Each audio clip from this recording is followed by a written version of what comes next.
जय श्री राम। मैं दिव्यांजलि वर्मा, अयोध्या उत्तर प्रदेश से।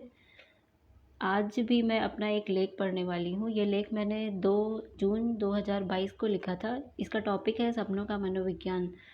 सपनों का मनोविज्ञान मतलब हम बहुत सारे सपने देखते हैं रात में सोते हुए। खुली आंखों के सपने की बात नहीं है, यहाँ पे बंद आंखों के सपने की बात है। तो हम बंद आंखों से जो भी सपने देखते हैं रात में सोते हुए, उस सपने पे मैंने लिखा है। और ये लेख मैंने बहुत सारे मनोवैज्ञानिकों की किताबें पढ़ी, उनके लेख पढ़े, और इसके बाद बहुत सारी किताबें ऐसी पढ़ी जो सपने के ऊपर थी। सबको पढ़ने के बाद जो मेरे दिमाग में ख्याल आया, जो मैंने सोचा, तो उसके हिसाब से मैंने लिखा ये सपनों का मनोविज्ञान अपने शब्दों में। तो मेरे हिसाब से सपनों का मनोविज्ञान ये है कि जब हम कोई सपना देखते हैं जो कि अवचेतन अवस्था में देखते हैं, अवचेतन अवस्था मतलब कि सोई हुई अवस्था में देखते हैं, उसे यदि हम जागने के बाद चेतन अवस्था आने से पूर्व एक बार याद कर लेते हैं, मतलब कि जब सो कर उठते हैं तो सुबह एक बार अगर उसे याद कर लेते हैं तो वो मैनिफेस्ट हो जाता है। मैनिफेस्ट होने का मतलब होता है वो सच हो जाता है या सच होने लगता है। या फिर हमारी तंत्रिकाएं और काम इंद्रियां और जो इंद्रियां हैं वो उसी के अनुसार व्यवहार करने लगती हैं, तो हमें लगता है कि हमारा जो वो सपना है देखा हुआ वो सच हो रहा है। और मैं जो मानती हूँ कि हमें जो सपने आते हैं वो जो है कुछ और नहीं, मतलब कि उन सपनों का कोई अर्थ नहीं होता है, वो बस हमारी दमित इच्छा होते हैं। हमारी क्या, किसी भी इंसान को अगर बहुत सारे सपने आते हैं तो वो इस इंसान की दमित इच्छा होती है। और इससे ज़्यादा उसका विश्वास जो बाद में लॉ ऑफ अट्रैक्शन यानी आकर्षण के नियम के कारण सच होने लगता है। जब कभी किसी इंसान के साथ कुछ ऐसा हो रहा होता है जो असल में उसे चाहिए ही नहीं होता, तो वो सारा टाइम बस वही सोचता है रहता है जो असल में उसे चाहिए। यहाँ इसका मतलब है कि कभी कभी क्या होता है कि कुछ लोग सोचते हैं कि ऐसा ना होता मेरे साथ, इतना दुख का बात है, किसी के साथ बहुत ही दुख दुख वाली घटना घट गई और वो सोचता है कि मेरे साथ ऐसा ना होता, लेकिन फिर भी उसके साथ वो दुख वाली घटना घट जाती है। तो ऐसा इसलिए होता है क्योंकि वो लगातार उसी चीज़ को सोच रहा है, भले वो दूसरे के साथ ही हुई है पर सोच वो रहा है, इसलिए लॉ ऑफ अट्रैक्शन के कारण वो उसके साथ भी घट जाती है।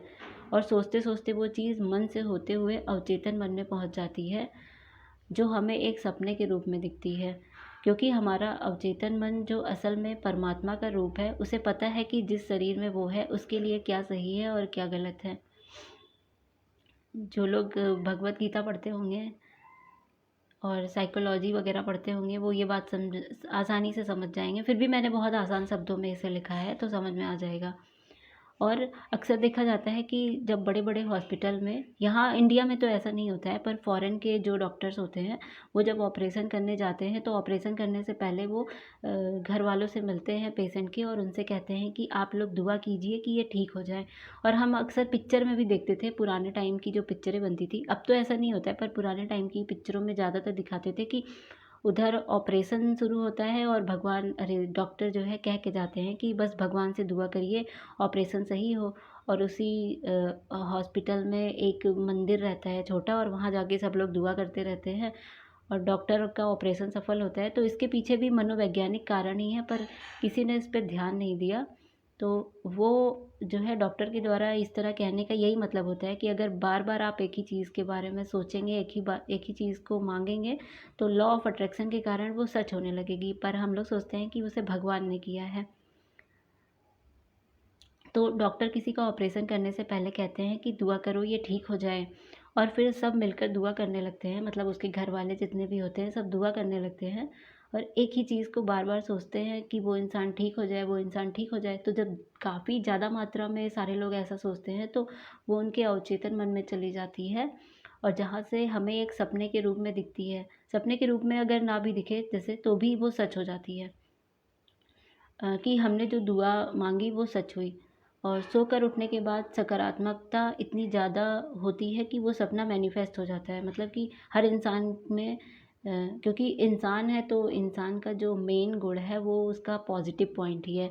निगेटिव पॉइंट जो होता है वो दैत्यों राक्षसों असुरों में होता है। तो हम लोग सुबह उठ के, जब सुबह उठते हैं तो हम पूरी तरह से सकारात्मक होते हैं। उसके बाद जब हम लोगों से मिलना स्टार्ट करते हैं तब हमारे अंदर निगेटिविटी आती है, धीरे धीरे धीरे धीरे गुस्सा, चिड़चिड़ापन, ये सब। पर सुबह उठते ही, क्योंकि पूरी तरह से इंसान पॉजिटिव होता है, उसका गुण यही है पॉजिटिव होना। तो जो भी रात में सपना देखा रहता है वो सुबह उठते ही अगर एक बार और सोचता है तो फिर वो सच हो जाता है और उसे लगता है कि अरे मेरा सपना सच हो गया। तो इसके पीछे मनोवैज्ञानिक कारण है, पर लोग पता नहीं क्या क्या सोचने लगते हैं। जब यहाँ पर ऐसा कुछ नहीं है जो कहे कि सपने में देखा था तो ऐसा हुआ। एक सपने के बारे में मैं बताती हूँ। जैसे एक सपने का अर्थ है कि सपने में किसी को मरते देखने से उसकी उम्र लंबी हो जाती है। अक्सर ऐसा होता है, बहुत टाइम से ये चल रहा है, मेरे आज के टाइम से नहीं है, ये काफ़ी पुराने टाइम से है। हम लोग के दादा दादी भी और उनसे भी पहले भी सब लोग यही कहते थे, और आज भी लोग प्रचलन में है ये बात कि कहते हैं सुबह सो के उठते थे, कहते हैं आज मैंने तुम्हें सपने में देखा, तुम मर गए तो तुम्हारी उम्र लंबी हो गई।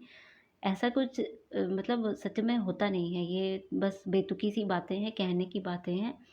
और इसके पीछे का जो सच है वो इतना है कि लगभग लोगों को पता है कि इस सपने का अर्थ है कि मरने वाले की उम्र लंबी हो जाती है, और इस अर्थ पर लोगों का विश्वास इतना ज़्यादा है कि उसे मैनिफेस्ट होने से कोई रोक नहीं सकता।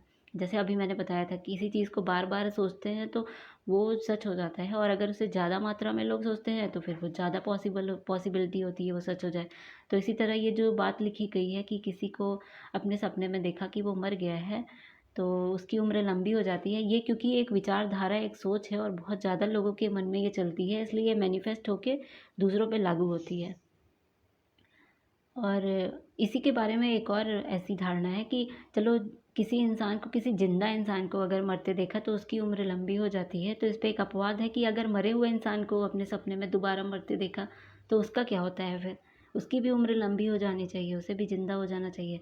तो ये बस ऐसे कहने की बात है कि कोई मरता है सपने में, मतलब मैंने किसी को अपने सपने में देखा मरते तो उसकी उम्र लंबी हो गई। और हर बार कोई किताबों में लिखे अर्थ के हिसाब से ही नहीं चल सकता, क्योंकि कई बार हम ऐसे व्यक्ति को भी सपने में मरते देखते हैं जो पहले ही मर चुका है, जैसा कि मैंने अभी कहा। अब यहाँ कोई कहे कि उम्र लंबी हुई तो कितनी मतलब बेतुकी बात है, मरे हुए आदमी की उम्र कैसे लंबी हो सकती है। दूसरा एग्जाम्पल लेते हैं, वो पहाड़ों पे चढ़ने का सपना। अभी जैसे कोई सोया है रात में और उसे एक सपना आता है कि वो पहाड़ पे चढ़ रहा था, सुबह सो के उठते ही सबसे पहले वो गूगल करेगा। पहले तो गूगल नहीं था तो लोग आपस में पूछते थे बुजुर्गों से, बड़े वरिष्ठ लोगों से, पर आजकल गूगल है तो सो के उठते ही सबसे पहले यही देखते हैं कि क्या बोलते हैं, सपने में आज हम पहाड़ चढ़ रहे थे तो उसका मतलब क्या है। अच्छा, इससे मुझे याद आया, मेरा एक दोस्त है, उससे सपने का बहुत अर्थ जानना रहता है, हर एक सपने का, उसने सपने में क्या देखा तुरंत ही सो के उठ के उसे पता करना रहता है। तो ये भी एक वजह थी मुझे ये लेख लिखने के लिए प्रेरित की जिसने। तो अब जो है, ये पहाड़ों पर चढ़ना मतलब होता है धन मिलेगा। गूगल पे कोई सर्च करे तो उसे यही मिलेगा कि पहाड़ों पे खुद को चढ़ने वाले सपने का मतलब क्या होता है, तो इसका मतलब होता है धन मिलेगा। और मुझे तो ये भी बिल्कुल बेकार बात ही लगती है, क्योंकि धन तो सबको ही चाहिए। अगर कोई पहाड़ पे नहीं चढ़ रहा है तो इसका मतलब ये थोड़ी उसे धन नहीं चाहिए। धन तो हर किसी को ही चाहिए होता है। तो चाहे वो पहाड़ चढ़े या ना चढ़े, धन हर किसी को चाहिए होता है। पर क्योंकि धन हर इंसान की नीड है, आज के समय में धन ही सब कुछ है, तो इस सपने का अर्थ यही बता दिया गया है। मतलब ऐसा होगा, किसी इंसान को पता नहीं होगा, सबसे पहले किसी को ऐसा सपना आया होगा, उसे जिज्ञासा जागी होगी, उसने किसी से पूछा होगा, उसने बता, और फिर इत्तेफाक से उसे उसी दिन धन मिला होगा तो उसने ऐसे कह दिया होगा कि सपने में अगर ऐसा आता है सपना कि हम पहाड़ पे चढ़ रहे हैं तो इसका मतलब है धन मिलेगा। तो वही चीज़ फिर प्रचलन में आ गई। और क्योंकि सबको धन चाहिए तो सब यकीन भी कर लेते हैं कि सपने में पहाड़ पे चढ़ रहे थे तो मतलब धन मिलेगा। जबकि मेरे हिसाब से अगर इस बात की व्याख्या करूँ, मैं बताऊँ, मैं जो सोचती हूँ, तो पहाड़ चढ़ना मतलब होता है या होना चाहिए मेहनत करना, तब धन मिलेगा। क्योंकि पहाड़ चढ़ना कोई आसान बात तो होती नहीं है। अच्छे अच्छे पहाड़ चढ़ने की कोशिश करते हैं पर चढ़ नहीं पाते। तो सब पहाड़ चढ़ने वाले सपने का सच में अर्थ यही होना चाहिए कि अगर आप मेहनत करोगे तब आपको धन मिलेगा। और कोई यकीन नहीं करेगा कि अगर इस पहाड़ पर चढ़ना मतलब मेहनत करने से धन मिलेगा वाली बात को इंटरनेट पे अपलोड कर दिया जाए, मतलब जहाँ पे पहले से लिखा हुआ है कि पहाड़ चढ़ने वाला सपना देखा धन मिलेगा, उसमें से थोड़ा सा और उसको जो है अपडेट करके लिख दिया जाए कि पहाड़ पे चढ़ने वाला सपना देखा तो इसका मतलब है कि मेहनत करने से धन मिलेगा। तो ये भी बात जादू की तरह काम करेगी, क्योंकि जितने लोग भी इसे पढ़ेंगे वो सब यही सोचेंगे कि अच्छा, पहाड़ पे चढ़ते हुए सपना देखा था, इसका मतलब अब मुझे मेहनत करना है और मुझे धन मिलेगा।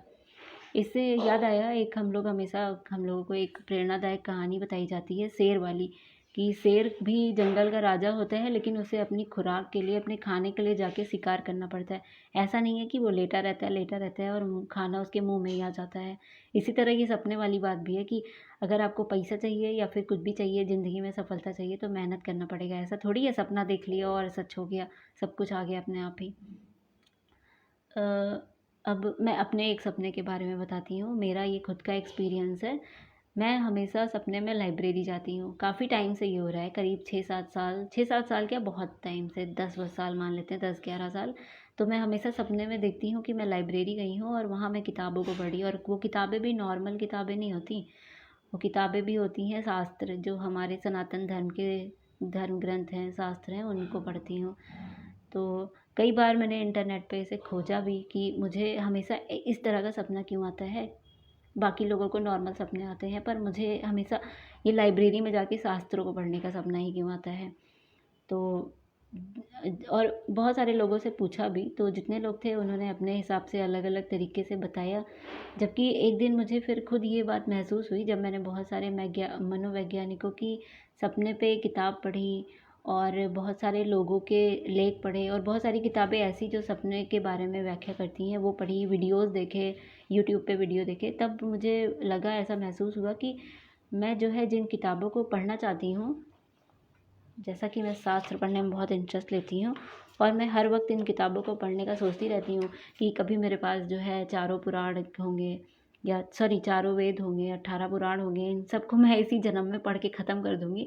तो हमेशा मेरे दिमाग में ये सब चीज़ें चलती रहती हैं। संदीप जी, जय श्री राम। तो हमेशा मेरे दिमाग में ये सब बातें काफ़ी टाइम से ही चलती रहती हैं, आई थिंक बचपन से ही चलती रहती होंगी। तो इसीलिए मुझे शायद इस तरह के सपने आते हैं। और क्योंकि पहले इतना इंटरनेट का ज़माना नहीं था, तो ये सब किताबें पाना बहुत मुश्किल काम था। अब तो नेट है तो पीडीएफ अपलोड कर लेते हैं, पीडीएफ डाउनलोड कर लेते हैं, या फिर ऑनलाइन ऑर्डर कर देते हैं। पहले के टाइम में ऐसा कुछ नहीं था। तो मुझे फिर ऐसा महसूस हुआ कि शायद मैं हमेशा सोचती रहती हूँ कि मैं एक दिन ये सारी किताबें पढ़ूँगी, मैं एक दिन ये सारी किताबें पढ़ूँगी। शायद इसी वजह से मुझे ऐसे सपने आते हैं कि मैं लाइब्रेरी जाके ये सारी किताबें पढ़ती हूँ। और फिर मैं सोचती हूँ कि इन सपनों का कोई ख़ास मतलब नहीं, और मुझे अब ये पढ़ने चाहिए। तो मैंने भगवद गीता इसीलिए पढ़ना शुरू कर दी, और साथ ही साथ रामायण और रामचरितमानस भी मैं पढ़ती हूँ। तो मेरे सपने अब थोड़ा कम हो गए हैं इस तरह के, पहले बहुत ज़्यादा आते थे, अभी थोड़ा कम हो गए हैं। और जबकि इसका सीधा मतलब ये है कि मैंने चाहा कि मैं किताब पढूँ, मैंने सोचा कि मैं किताब पढूँ, और वो मेरे मन से अवचेतन मन में गया, जहाँ से ये एक सपने के रूप में मुझे दिखने लगा, और फिर मेरा सपना मैनिफेस्ट हुआ। मैनिफेस्ट ऐसे हुआ कि मैं अभी भगवद गीता जो पढ़ रही हूँ वो इसी का जो है, इसी वजह से है। तो बाकी लोग के साथ भी जो होता है वो यही होता है, इसी वजह से होता है। और बस इतनी सी बात है कि आसान है, और इसे समझना भी बहुत आसान है। ये ऐसी बात है कि कोई नॉर्मल इंसान भी अपने ऊपर ट्राई करके देख सकता है इन सपनों को। और भगवत गीता में लिखा भी है कि कर्म करो, फल की चिंता मत करो, फल तुम्हें मिल जाएगा, चाहे वो पॉजिटिव फल हो चाहे निगेटिव। जैसे अर्जुन को भी लड़ाई करने के लिए जब कृष्ण जी बोलते हैं, तो यही कहते हैं, तुम लड़ाई करो, तुम इसकी चिंता मत करो, तुम जीतोगे या हारोगे। और एक जगह और उन्होंने कहा अर्जुन को कि तुम मछली की आँख पे अपना निशाना साधो और तीर चलाओ, इसकी चिंता मत करो कि तीर लगेगा या नहीं लगेगा। तो उसी तरह है कि तो भगवत गीता में भी ये लिखा, अगर मतलब सपने के सच होने वाली बात, कि जो सपने में देखा है वो मिल ही जाएगा, अगर ऐसा कुछ होता तो भगवत गीता में भी ये बात लिखी होती कि बेटा तुम कर्म मत करो, बस खाली आराम से खाओ पियो सो और सपने देखो, और तुम्हें सब कुछ मिल जाएगा। ना तुम्हें मेहनत करने की ज़रूरत है, ना तुम्हें कुछ और करने की ज़रूरत है, बस सपने देखने से सब हो जाएगा। तो ये मेरा लेख यहीं ख़त्म हो गया। और बाकी लोग इस पे क्या सोचते हैं, वो सबकी अपनी अपनी सोच होती है, सबकी अपनी विचारधारा होती है, और सबका अपना अपना अनुभव होता है। पर ये समझना बहुत ही आसान है कि इंसान की जो दमित इच्छाएं होती हैं वही उसके सपने में आती हैं, और जो बार बार उसी को सोचता रहता है, तो वो मैनिफेस्ट हो जाती हैं। अभी 2 दिन पहले भी मैंने इससे ही जुड़ा एक बताया था, लॉ ऑफ अट्रैक्शन का, वो भी इस पे लागू होता है। जय श्री राम।